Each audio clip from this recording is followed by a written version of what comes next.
You are listening to the Lawyer Stories podcast with host Benny Gold.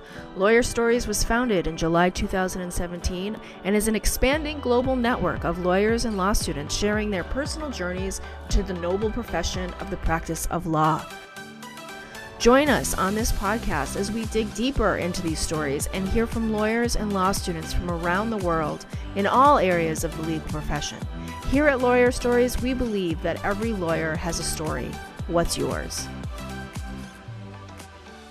Welcome to the Lawyer Stories podcast with Benny Gold. Today we welcome in Logan Quirk, attorney and owner at Cork Accident and Injury Attorneys, APC, in Los Angeles, California. How are you? I'm all right, Benny. Thanks for having me. Yeah, man. Good to see you. I have one quick question before we move on. What's the APC? A professional corporation. Got it. Is that like a California type of thing, or? I don't know. It sounds cool. Does sound cool. All right. Well, at least, we know what the acronym is. I was curious. I don't need to ask. I don't need to quiz you about it. Or ask me. Whoever formed the corporation suggested we do the APC. So very cool. Found it neat, and we stuck with it. That's awesome. I like it. So thanks for being here. Glad we're able to do this show. Thanks for having me, man. Sorry if I look a little heated. I think the air conditioner broke, so I got fans blowing on me and wanted to make sure we're talking to you. But if they're here background noise, that's what that is. No, I don't hear anything. You look great, by the way. So tell me, I'm guessing you're a California guy, like born and raised? Not quite born, but spent all my years from age 2 on. So I am a California guy. So where were you born? I was born in Nevada, actually up near Lake Tahoe. Okay. All right. Lake Tahoe, California after that. So tell us what the moment was that you knew you wanted to be a lawyer. I don't think there was a moment that crystallized when. I think it was more of a process. So in high school, I went to a Jesuit high school, college prep. And I think they had instilled that, college degree, but we had a ton of successful people around us. So I always knew some type of grad school was probably in the works. Then in college, I just realized I was not smart enough to be a doctor and had more interest in the social sciences. And I had a brother who was in law school at the time. I have an uncle who was a lawyer. So that kind of led the way to law school. Gotcha. Makes sense. So were they mentors by any chance? My brother is my mentor. I think he's the one that has kind of molded me and especially paved the way for how to be a lawyer and how to be the best lawyer I can be. And to this day, he remains the best lawyer I know. That's amazing. Do you guys work together? We used to work together. We went our separate ways. I needed to leave the small town of Ventura. Okay. And kind of go find my own way and went off to San Diego, started my firm there and migrated back to the Los Angeles area and have slowly picked up a few offices en route, but I remain in California and I have my Las Vegas presence, and then we're opening in Montana as we speak and trying to kind of make our way up along the corridor there. That's amazing. So Logan, I think that actually answers my next question, which on your LinkedIn, which I was, of course, taking a look at today. I'm allowed to do that, and I'll openly admit I look people up. I want to see what's going on with them. I don't care what people, it's some people would say, "Oh, wow, that's a kind of a weird thing," but obviously, check you out there on LinkedIn. So it says Santa Clara University School of Law, and then it says JD Law Hustle. So, I was going to ask you what the hustle is all about, but I feel like you just explained it. Yeah, I feel like law school, they kind of teach you all the academic side, and then once you get thrown into the fire, you either got to sink or swim. And I think those first few years are very formative. And my brother instilled the hustle in me, but I think from an early age, my father instilled just the work ethic and what to do in order to be successful. And if you don't hustle, you're not going to succeed, especially in the law world. And I think that as much as law schools are good for us, they don't teach you how to actually be a practicing lawyer. And there's a few mentors I've had along the way that have given me some good life pieces of advice that kind of have definitely made me who I am. I agree. We often say on the show that it's not like medical school where they make you go through those rounds, and we need something in law school where it's more clinical. they have to push you to do those things for a year, Yeah. at least a semester, right?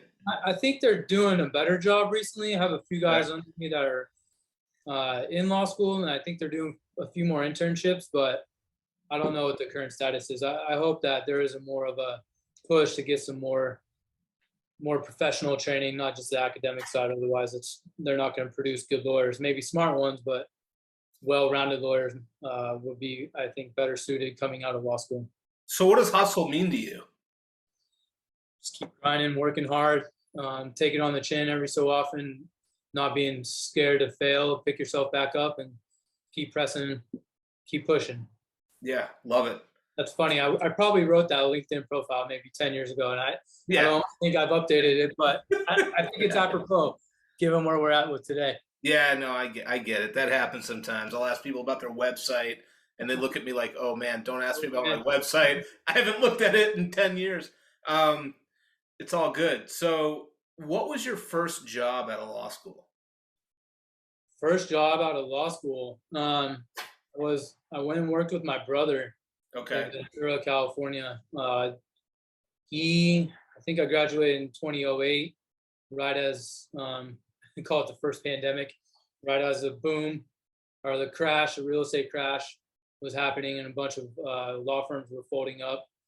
So he was very lucky, and he had a practice that was surviving and kind of finding its way in its infancy. And he had a lot of hourly clients that dried up, and so personal injury kind of took its hold on that firm. And I was very fortunate that I had a lot of internships during law school and found out what I did not want to do. So a process of deselection.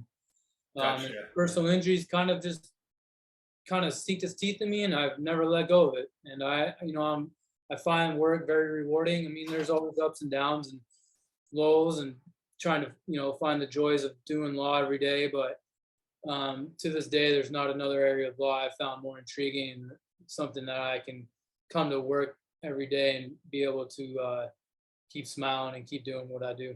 So what is it about personal injury that you like so much? You said I think actually what I heard you say is you did the right thing. You tried some stuff in law school. You eliminated it. I think everybody needs to go out there and, have a taste of things. And so it seems like you did that, and then you went on to personal injury. So why personal injury?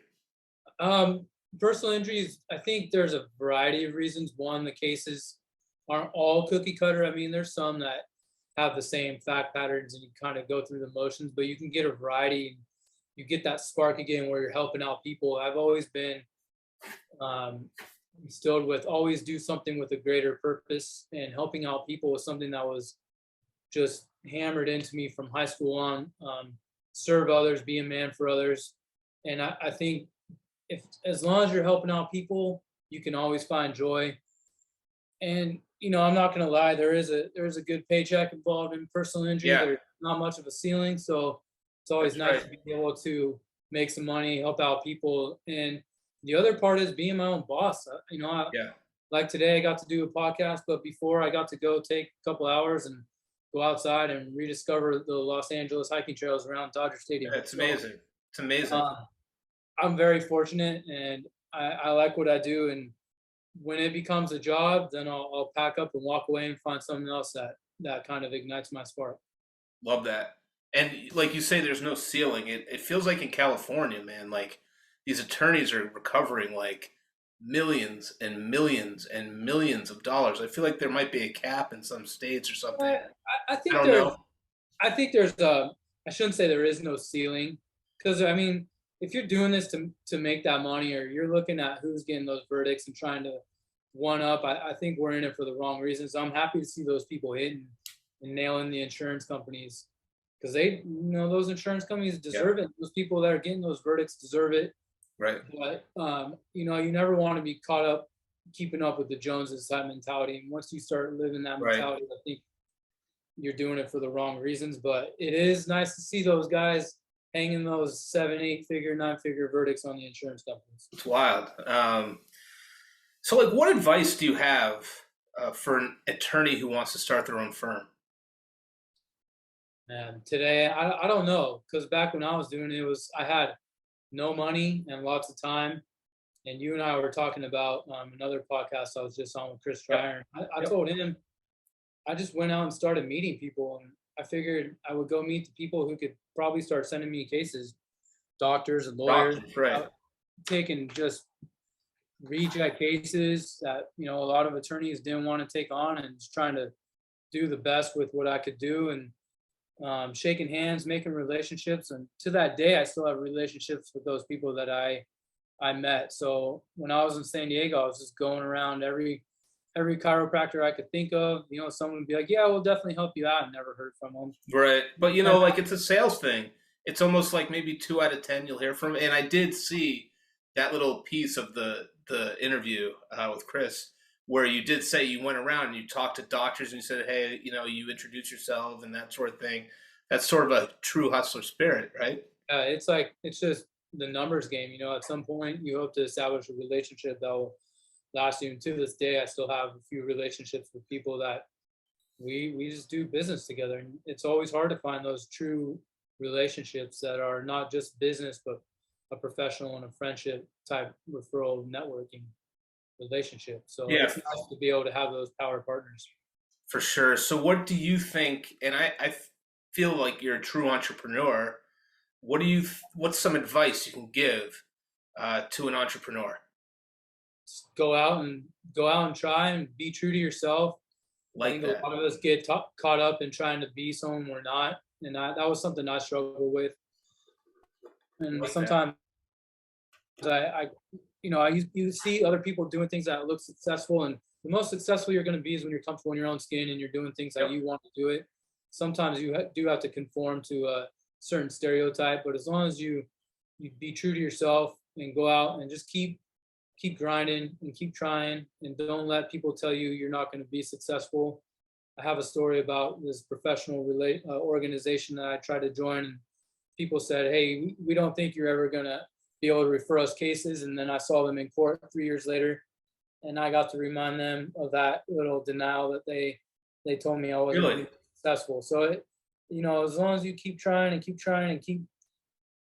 hitting the pavement and just grinding, man, it's just persistence and hearing no and just saying, okay, thanks, but taking the no and turning it into a yes and keep going. And I think you're going to be fine as long as you don't take failure, and, you know, you're always going to fail, and just get back up and try again. And if you keep trying, I think you're always going to find your mark and be able to find some success and joy in the chosen career in which you do in your life.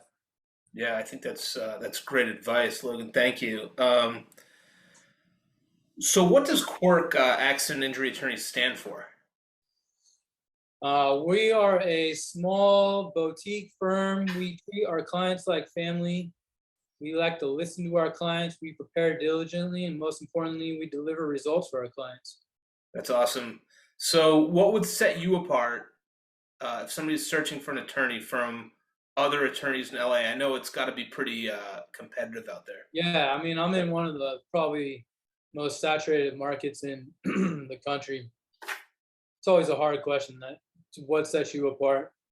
I don't know what sets me apart. I know what we do that makes us successful.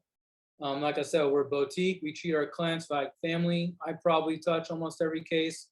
Not only do I touch every case, but we have a team-like approach to every case. The workstations you see behind me, you know, we have an open networking or open office concept in the Los Angeles office, my Thousand Oaks office.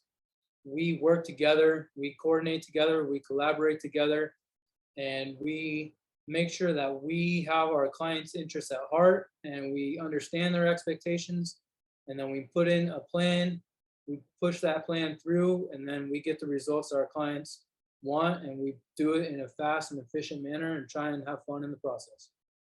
That's awesome.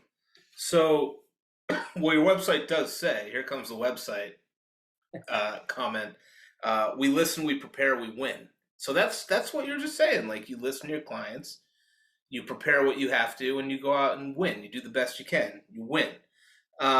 So actually, there was an inspired woman. You have a great video by the way, on your website. I hope everybody goes to check out your website. You have a great video there. You have this inspired woman on there. She's a client.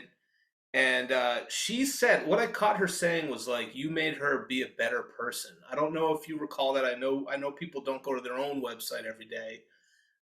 If you do recall that, is there anything you could like put that in context about, or no? You know, I'm trying to think who said that. It was either Brenda or Miss Garcia. And I don't know the exact moment you're talking about. Yeah, that was a pretty specific question. But let me to my, you know, just hearing that is awesome, because like if I can inspire someone to be a better person, then I've done my job. You know, I want to be, you know, we have to have a touch of humility. And I think what I've learned during COVID is, you know, we have big egos, attorneys and people that are in this space, and it's good to have an ego to some extent, but you have to be humble and you have to learn some type of graceful humility in order to do this job successfully and to be happy with yourself and to be successful in your skin. So hearing that's all the validation I need, that I inspired someone to be a better person, because I can't find any better. I mean, and look, if you would have remembered that, because like I said, we don't go to our personal websites every day.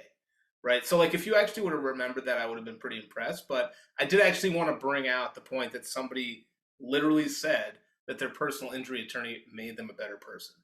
So that's awesome. That's really cool. Tell us about what's that? I said job done.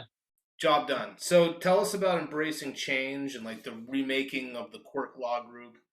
Yeah, COVID kind of gave us a little scare there. We haven't had that type of economic downturn since 2008, and I think for personal injury attorneys there was some apprehension, some fear. And you know, when there is a source of, you know, downturn, there's always a little sliver of opportunity. So I had time, and I took what wasn't working, kind of took my business down to the bones, and remade my site, kind of branded my firm, and within a year and a half, we turned things around and we're on the upward trend again. And I think a lot of firms probably found success, similar success, but I was able to kind of take my marketing approach down to the bones, rework some things, retool some things, kind of tinker and innovate, streamline. And I think coming out of COVID, we're a better oiled machine and we're doing things more efficiently and we're humming along. So you have a pretty big staff, by the way. Like you have like 4 or 5 offices, or are they like satellite? Or I have a small staff. I have a few different presences, but most of my staff is either remote or in a few offices. I do have a few contractors that work remotely. Okay. So I've been able to kind of to embrace technology and embrace people working in different locations and kind of mold some type of cohesive atmosphere where we're all happy and making things happen. I think as long as you're always tinkering and trying to innovate and find some way to make yourself better, then you never stop learning and you just keep growing. So tell us about embracing like the evolution of the stages of a law practice, like where you start and where you end up growing.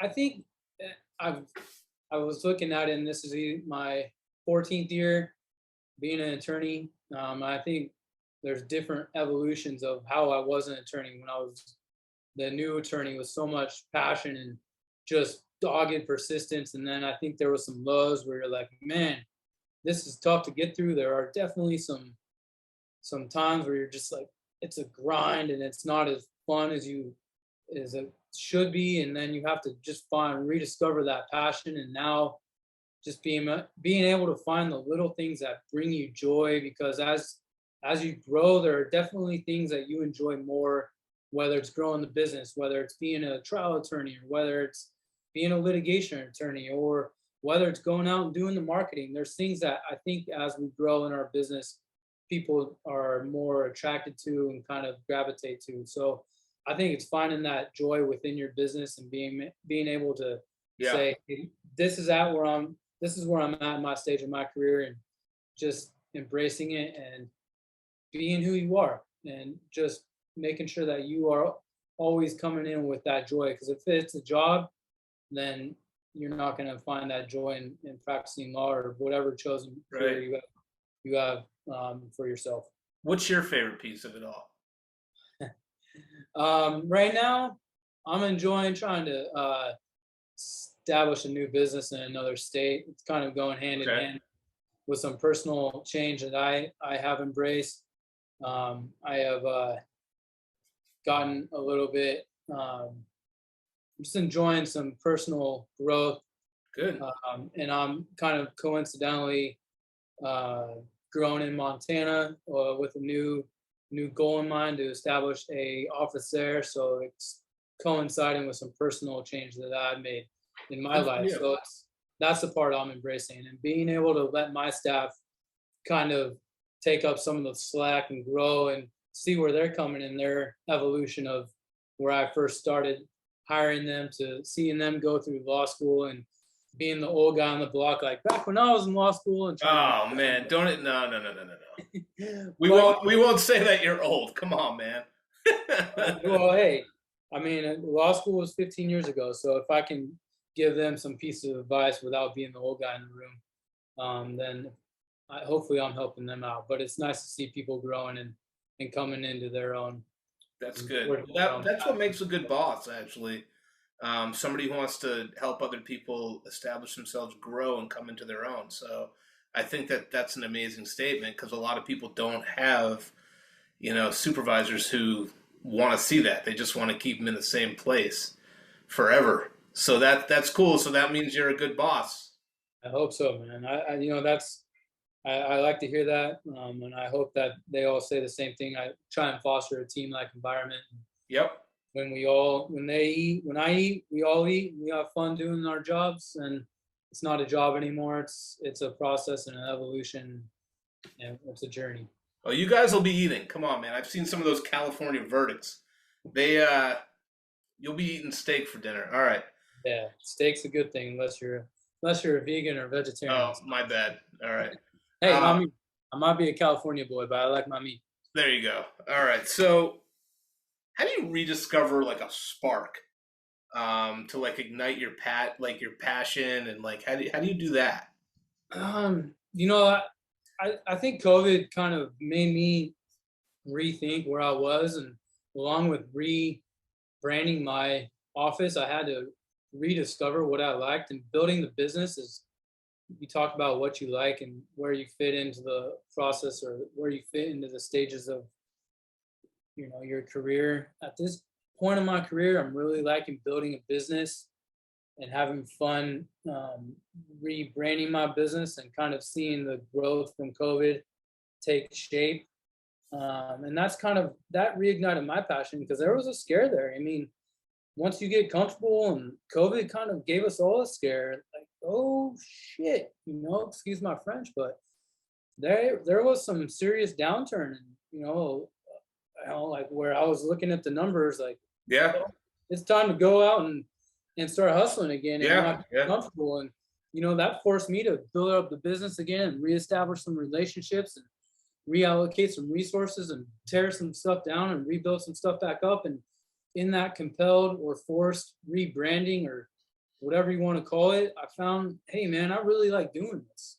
So the situational circumstances kind of found that. So I think sometimes you got to find the silver lining in the chaos, and that was an opportunity that I had, and kind of rediscovered the joy I had. And when I first started building my business, like, hey, it's scary, but it's fun at the same time. And when you start getting comfortable, you start kind of skating a little bit, and sometimes you need a little edge, or maybe a little bit of some type of chaos, or discontent, or whatever you want to call it, some type of urgency to kind of make you find your edge again. And I think COVID helped me to rediscover that passion. Interesting. Hopefully I don't lose it for a little while, because it's fun. Well, it's good to find the light in what was sort of a very difficult circumstance for a lot of people. So that's good. Trying to go hustle and find your edge again, and having to go out and do your thing. So I have a note that there's a motto here: